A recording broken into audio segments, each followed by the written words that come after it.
We are back, aren't we? This is lecture number 209. Then we have lecture 210, and then we take the test, right? We'll talk a little bit about the test today, but the first thing I want to do is go through the homework, all right? So let's go through the homework.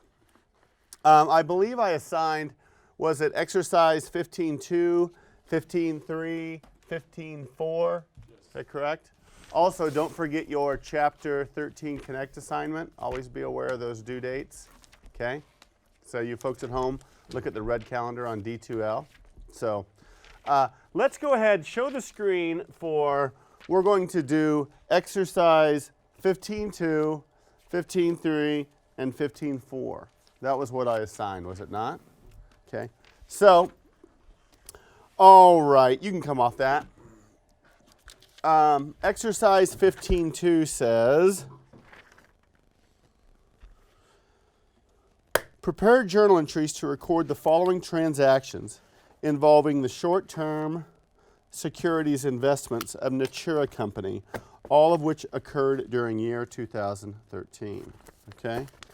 All right, we can do that. On June 15th, paid $1 million cash to purchase Remedy's 90-day short-term debt securities, $1 million principal, dated June 15th, that paid 10% interest. And it says this is categorized as a held-to-maturity security. They always talk about the way that these are categorized. We're going to talk a little bit about that, but probably not until next lecture. I don't want you to worry about it now, though. Okay, that first journal entry to purchase the security would look like thus. Okay, you debit short-term investments. That HTM stands for held to maturity. You don't need to put that. In parentheses, sometimes they'll put who the company that we're investing in is. And then we credit cash for $1 million. Okay? Now, one question that you might have is, in an earlier lecture, we talked about cash equivalents. Do you remember that? If they were, there's certain investments that are, if they are 90 days or closer to maturity, they can be classified as cash equivalents. So looking at this again, we debit short-term investments. We don't debit cash equivalents. Why is that? Well, yes, one of the qualifications to be a cash equivalent is 90 days or sooner maturity, but there are some other ones as well. And this did not qualify as a cash equivalent. And they tell us very clearly this is a short-term investment, I believe, don't they? Okay. All right, any questions on that? Okay, let's look at exercise 15.2b. On September 16th, we received a check from Remedy in payment of the principal and 90 days interest on the debt. Okay. Well, we don't just get $1 million, do we? We don't just receive $1 million cash. We receive our $1 million cash back for the principal, but we also receive interest. And how do we compute that interest? Well, we take the principal amount of $1 million times the annual interest rate times 90 divided by 360, since it's a 90-day note. Now, you might have done 90 divided by 365, since there's 365 days in the year. That's fine as well.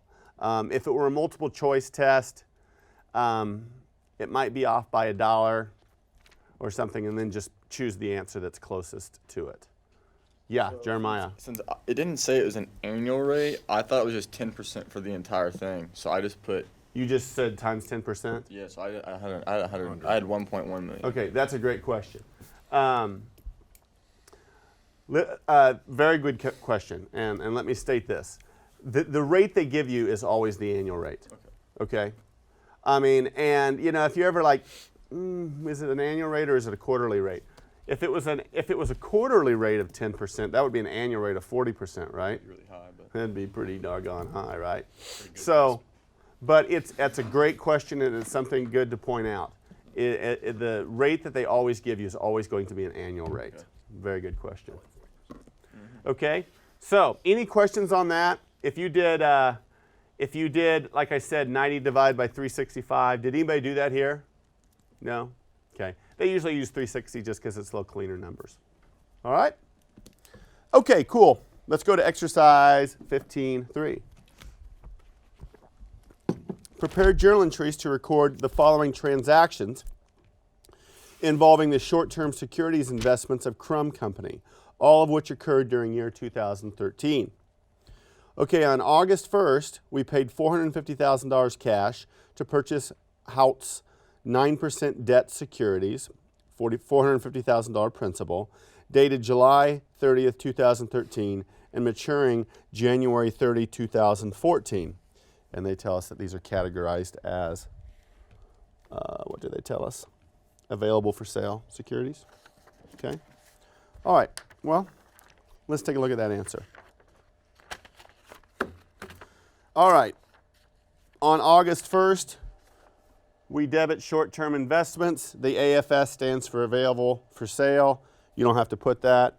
They put the name of the company, Hout, in parentheses, and we credit cash for $450,000. Correct?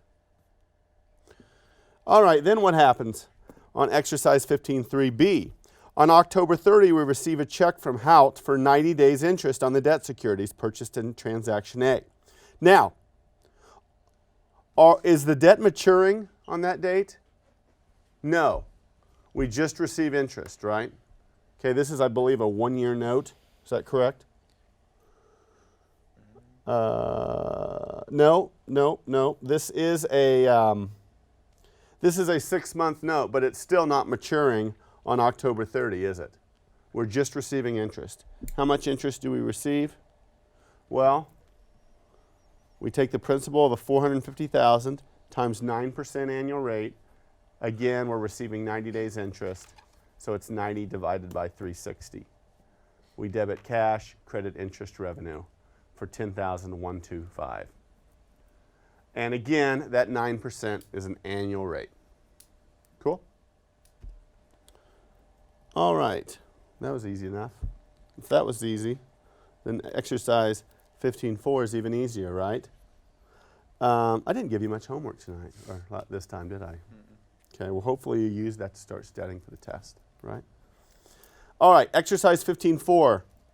Debt securities reflect a creditor relationship. Let me move that down a little bit. Debt securities reflect a creditor relationship, such as investments in notes, bonds, and certificates of deposit, right? We're not an owner. We are a creditor. Okay, and that's what we talked about last lecture, is debt securities. Now, what we're going to talk about this lecture is equity securities. Okay? Equity securities reflect an owner relationship, such as shares of stock that we might purchase that are issued by other companies. Okay?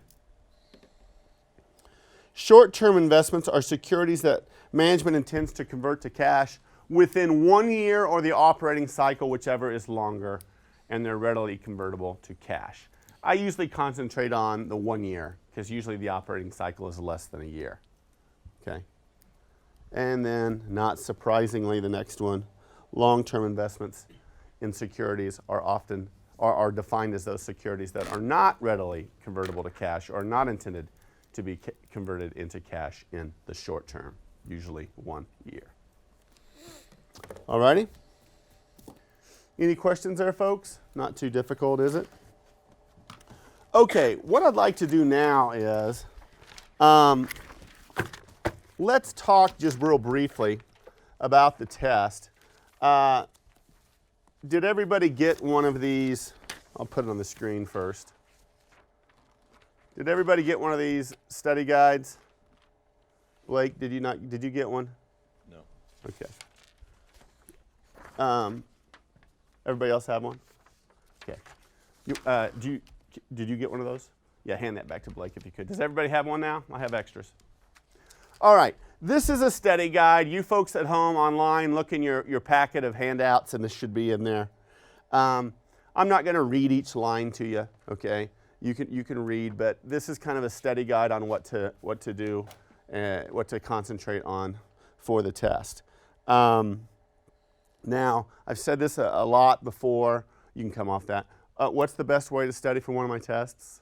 Do the homework. See if you can redo the homework with a blank piece of paper, okay?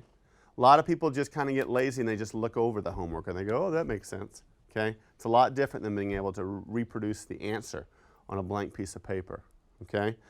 A lot of times my test questions are simply homework questions we've had, and I've changed the company name and the numbers.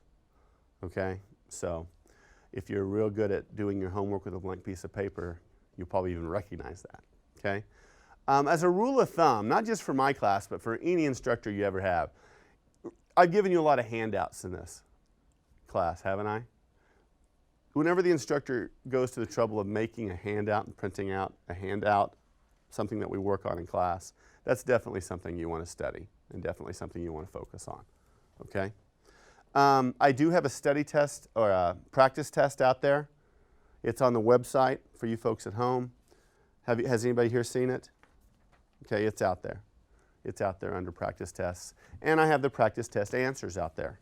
Now again, I encourage you to see if you can do the problem, not just look over the question and then look at the answers. All right? But those are the best ways. You guys know, you guys are Accounting 2 students. You've had Accounting 1. You know that you can't obsess over problems, right? I'll have some people that they'll get to a problem on a test or even a multiple choice that's worth 4 points or 2 points, and they can't get the answer, and they will just sit there and spin for 20 minutes trying to get a 3-point multiple choice question. That's not good test taking skills, is it? Okay? You always have to be aware, okay, of how much time that you have. There's too many instructors anymore that are just letting people have as long a time as they want to do their test, and if they don't get it done in the class period, they let them sit out in the hall and finish it and stuff. We're not supposed to do that, and I can't do that because I have classes after this. So you constantly need to be looking and going, okay, how am I doing here? I know when I was a student taking the test, the first thing I did was actually take the test, thumb through it real quick, look what's there. Does anybody else do that? Just so in your brain you kind of know what you're dealing with. You go, okay, look, there's 20 multiple choice and there's 4 problems. Okay. Then I would go through and I would do the ones that I had no trouble with. Okay. But if I came to one that I was a little bit fuzzy on or one that didn't compute, all I did was write a question mark on there and go on. Okay. Because it's better to do the stuff that you feel good about, that you could do somewhat quickly and efficiently, and then come back to the ones. Okay? I've had people sit and stew on one multiple choice and then they handed in their test and it was half blank. It's like you probably wouldn't have even got that one right anyway. You need to move on. You can always write on your exams. People always go, can I write on the exam? Yes, write on the exam. Okay? On the Scantron, you need to be adept at filling out accurate Scantrons. Okay? I recommend not filling out the Scantron as you move through the test. I recommend just putting the Scantron aside, writing all of the tests, changing, oh, this multiple choice isn't A, it's D, and all that. And then when you're finally good with everything that's on your test, one of the very last things before you hand in the test is transfer your answers. Okay?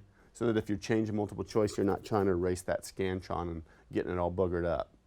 If you get it all boogered up, you need to come get a new Scantron. Okay? You guys know how to take tests, right?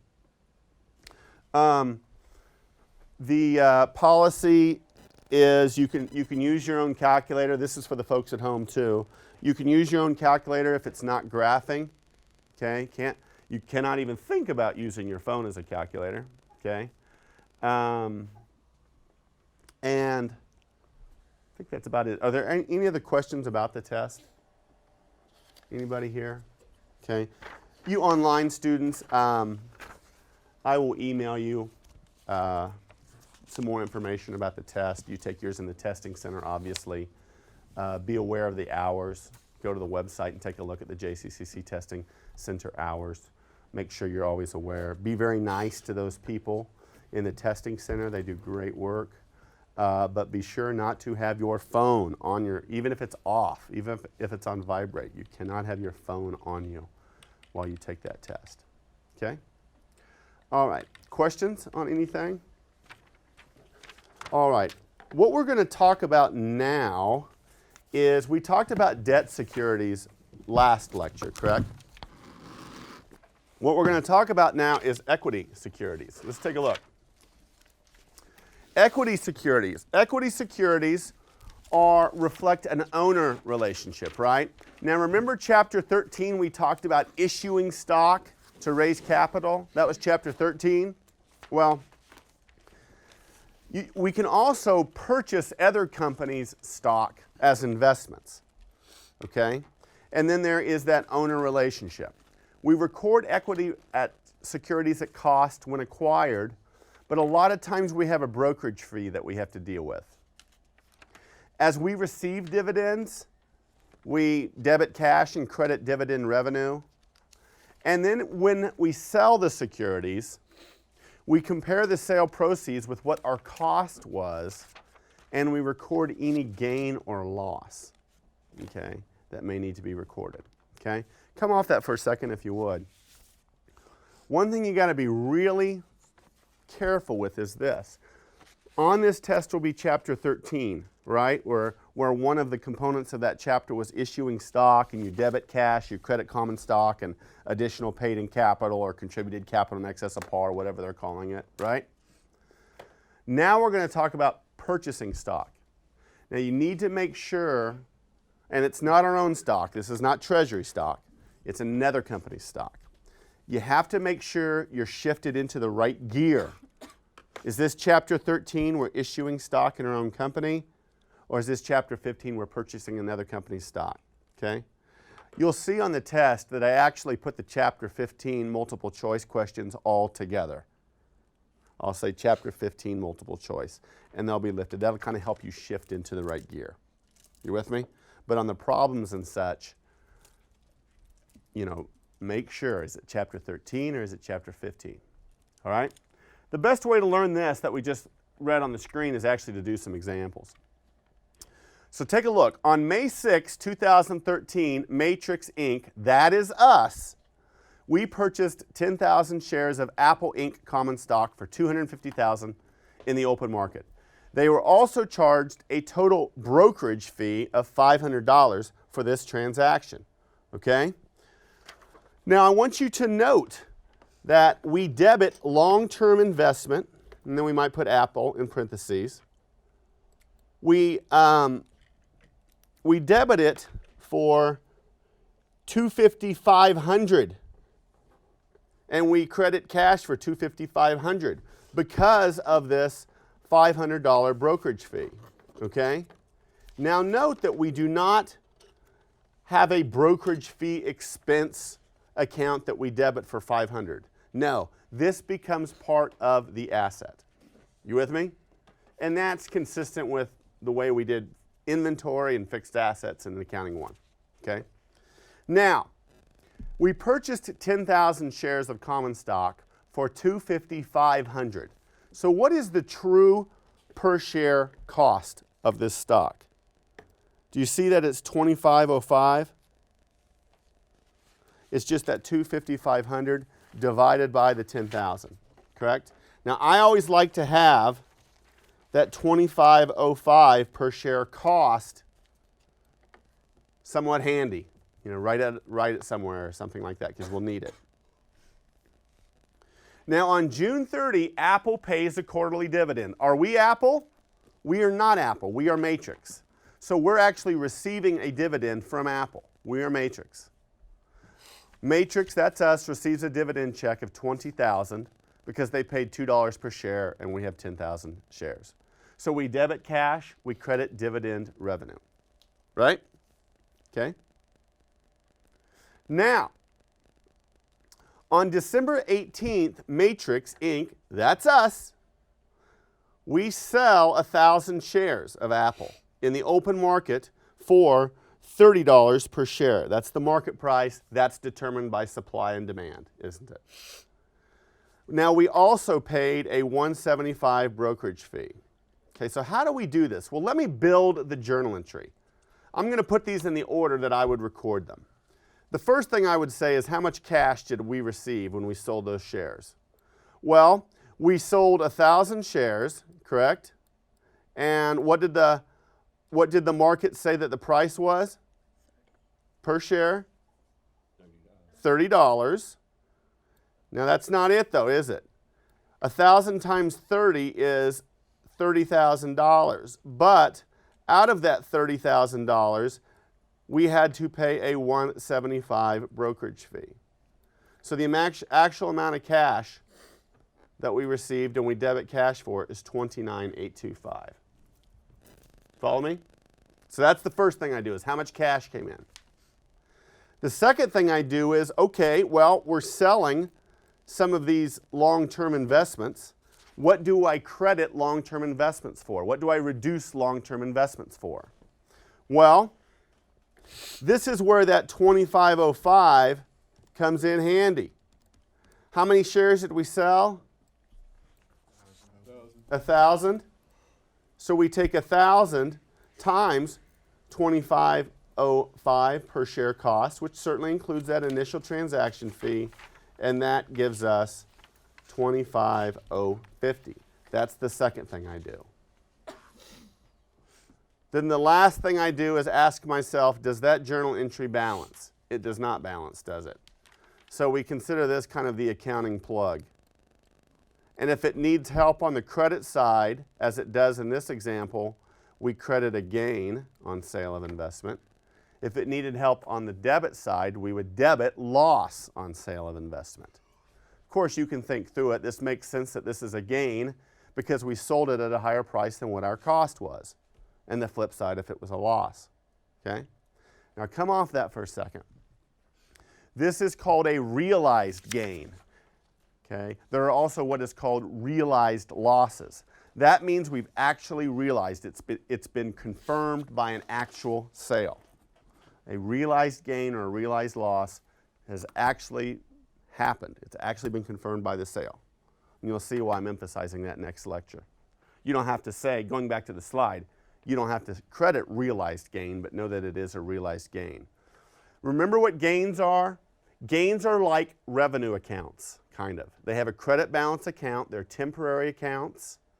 They are on the income statement, and gains are added in arriving at net income. Remember that from Accounting 1? Losses are kind of like expenses. They're temporary accounts, debit balance.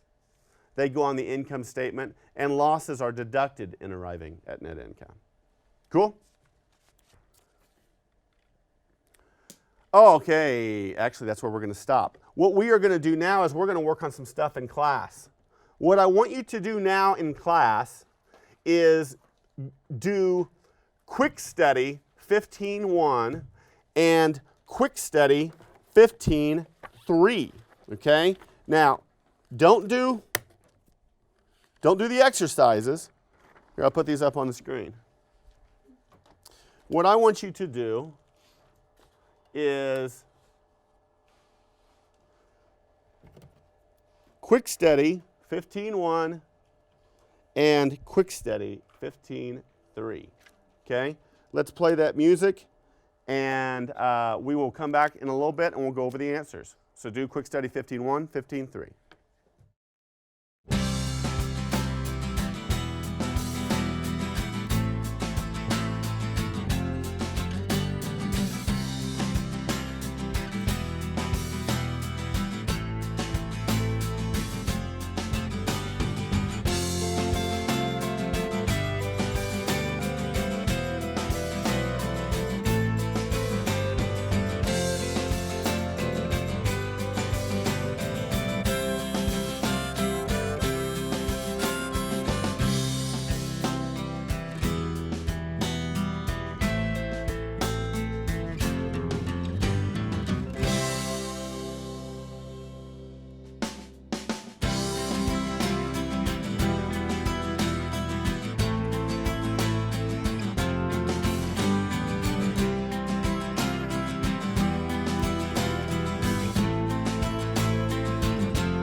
Okay, if you folks at home aren't done, just pause this and start us up when you are.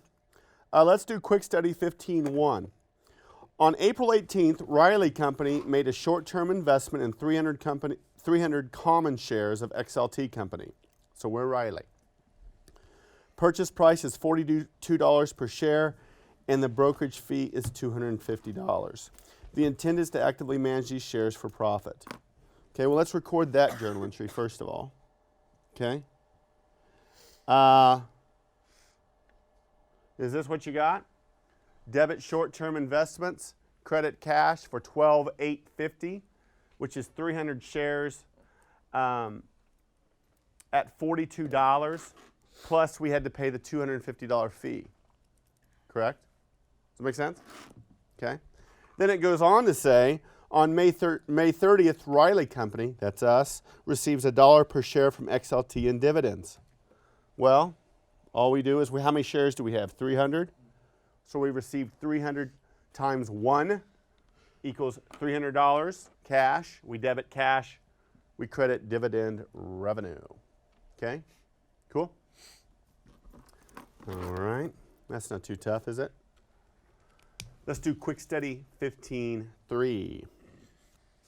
Prepare Hertog Company's journal entries to reflect the following transactions for the current year. Okay, on May 7th, we purchased 200 shares of Kraft stock as a short-term investment in available for sale securities at a cost of $50 per share plus $300 in brokerage fees. Okay, so the journal entry is, what do we debit short-term investments for? 10,300. 10,300, you are correct. 10,300. And we credit cash for 10,300. We purchased 200 shares at $50 plus we paid a $300 fee. Okay. Now one thing that you can see that I did up here, because I know we're going to need it, is I figured out what our true cost was per share. And the true cost was $51.50 per share, which is the 10,300 total amount of dollars that we paid divided by the 200 shares that we acquired. Okay? Because it goes on to say in Quick Study 15.3 that we sell 200 shares of its investment in Kraft stock at $56 per share. The broker's commission on this sale is $150. Okay, well, let's build the journal entry. The first thing that I would do is debit cash for the amount of cash that came in. Did you get $11,050? Okay, which equals 200 times 56 minus 150, right? Okay. Now the next thing that I would do is I would have credited short-term investments for 200 times the cost, which is $51.50, which equals 10,300, right? Now, we sold all of them, so you could have just said, okay, well, what's in the balance? Because we're obviously taking this down to zero now, right? This I should be pointing at, not this. But we're taking our short-term investments at 10,300. We purchased 200 shares. Now we're selling 200 shares. So we credit short-term investments for 10,300. But you could have also obtained that number by simply taking 200 times the cost of $51.50. And then this is a realized gain. That is the accounting plug to make the journal entry balance. We know it's a gain because it's being made on the credit side, but we also know it's a gain because we sold it for more than what our cost was. Cool? So any questions on Quick Study 15.1 or 15.3? We're going to do another one in class now, okay? So what I want you to do now is, and we'll go over it as well when you all are done. We're going to do,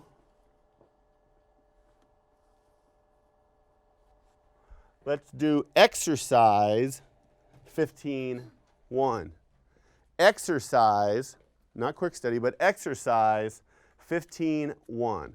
So let's go ahead and take a few minutes to work on that one, and then we will go over it as well.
All right. Okay, let's go over this one, and then I'll sign your homework, and you can be on your way. All right. Exercise 15.1. Prepare journal entries to record the following transactions involving the short-term security investments of Duke Company, all of which occurred during 2013. On March 22, we purchased 1,000 shares of RIP Company stock at $10 per share plus an $80 brokerage fee. The shares are categorized as trading securities. So what we do here, same rationales we've been doing, purchased 1,000 shares of stock for 1,000 times 10 plus $80 brokerage fee.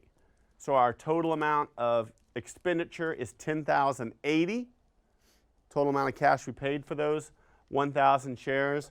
So you can see where I calculated the true cost per share, which is $10,080 divided by the 1,000 shares, $10.08 cost per share, right? It goes on to say, on September 1, we receive $1 per share cash dividend on the RIP Company stock purchased earlier. Well, we have 1,000 shares. They paid $1 dividend per share. So we debit cash or we credit dividend revenue for $1,000, correct? C, we sold 500 shares of RIP Company stock for $15 per share, less a $50 brokerage fee. First thing I always do is how much cash came in. Did you get cash coming in as $74.50? Okay, $74.50, which is the market value of the shares times how many we sold minus the brokerage fee we had to pay, correct? Now, the rest of the journal entry is thus. Let me tell you how I would have next computed. Well, let me just show you. This is the next number I would have computed, is what do we credit or reduce short-term investments for, okay? Two schools of thought. The school of thought that I always use because you can use it consistently is how many shares did we sell? 500. What was the true cost per share? 5,000 times $10.08. That equals 5,040, right? The other school of thought is, well, we purchased 1,000 shares. We just sold 500, so we could just take 1/2 of that. But again, I like my methodology better because you can always use it. It's not always a nice fractional situation like that. What was the true cost per share? How many did we sell? And that's what you reduce the short-term investments for because we don't have it anymore. And then, of course, the accounting plug is to credit gain on sale of short-term investments for 2410, which makes the journal entry balance. That is a realized gain. Correct? All right. Questions? Okay, so what I want you all to do for homework is study for the test. Make sure you're getting your connects done. But I want you to do the Clemen Company handout. Okay, you should all have that. You folks at home have this in your packets. Do that entire page. Do the Oatman Company entire page. And also do exercise 15.8. So Oatman Company, Clemen Company, exercise 15.8. All righty? Hey, we'll see you guys later. I'll let you go a little early today. What a treat. All right? See ya.